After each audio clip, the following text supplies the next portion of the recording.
guys, tonight we're going to make something for dinner that I make quite a bit. We're going to make a ground bison and green lentil stew, and we're going to pop it in the slow cooker.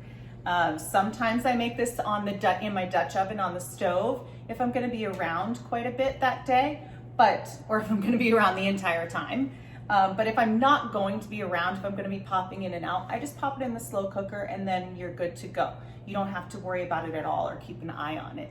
You could also use ground grass-fed beef. My dad used to make it with grass-fed beef, but bison is a lot leaner and a lot healthier for you. So I like to use bison.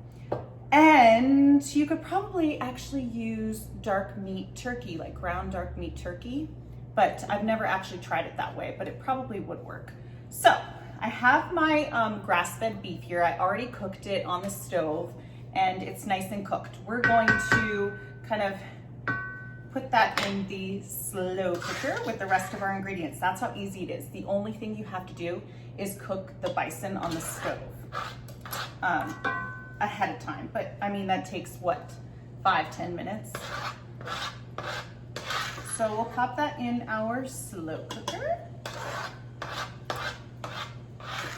And this recipe is perfect for the winter months because it's really cozy and like comforting and warm, and you can put it in your refrigerator for a few days. You can put it and eat it the rest of the week.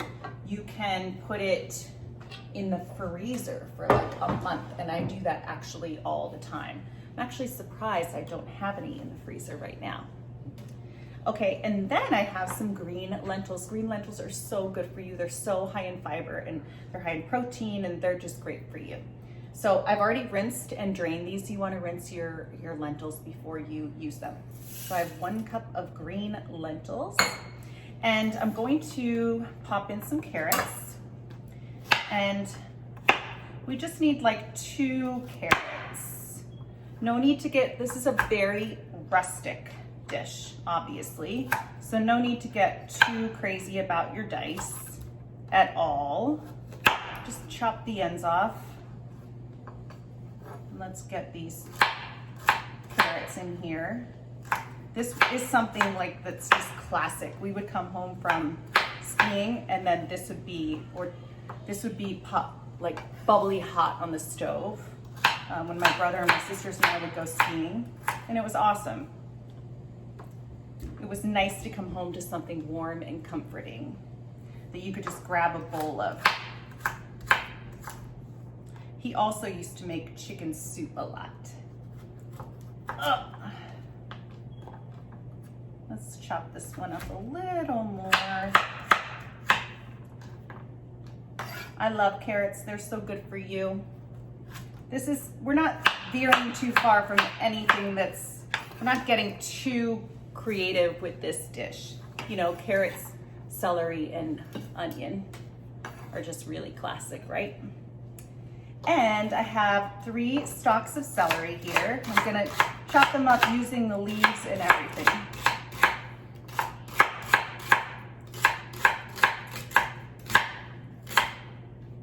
Get these little ends over here. You need one more little chop. All right, pop that in. I love making slow cooker recipes because they make your house smell so yummy.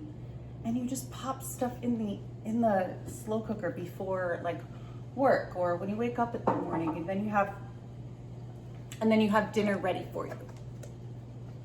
Excuse me. Okay, so now I have 1 onion. So over here I have 4 cloves of garlic that I chopped up, and we'll just pop those in. Oops, little piece of skin. And then we have some mushrooms. This is different than from what my father used to do. My dad never put mushrooms in it, but I feel like when you're making a stew or anything really, add as many vegetables as you can. My family calls me the veggie queen because I love my vegetables. I really, really think it's important to eat your vegetables. So over here, I have some marjoram, some fresh marjoram and some fresh rosemary. My sister, if you can see that gorgeous little garden on my windowsill, my sister made that for me and she gave it to me over Thanksgiving.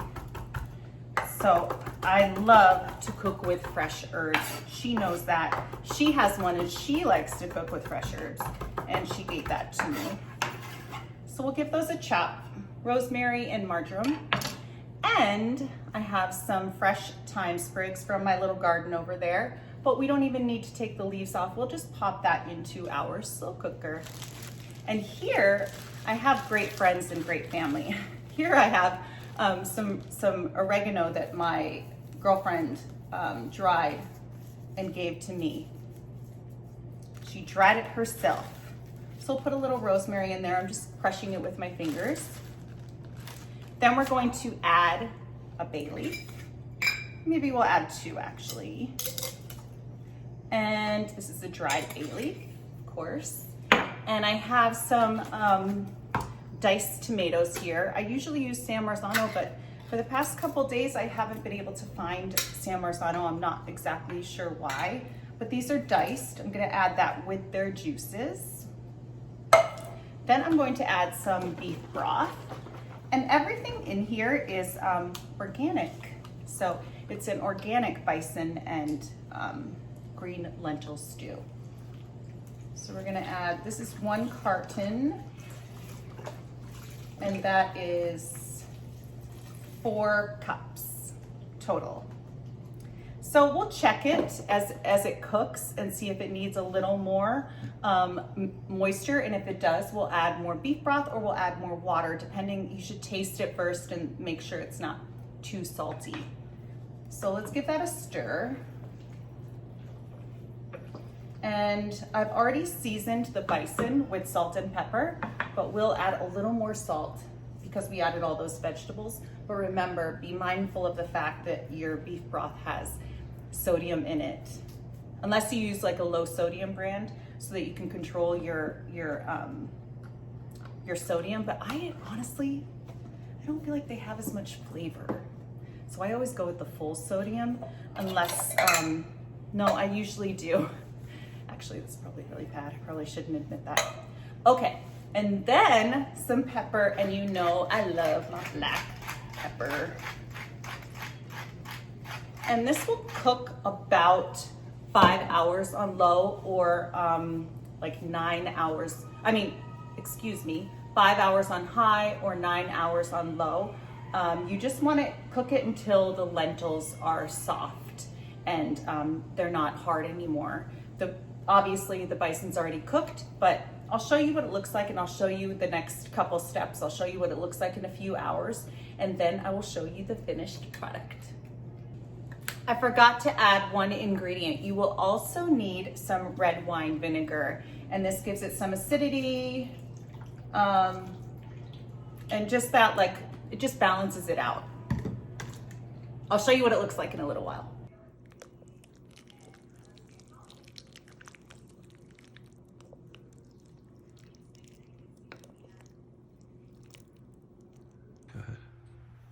Okay, and we're gonna finish this off with a little butter.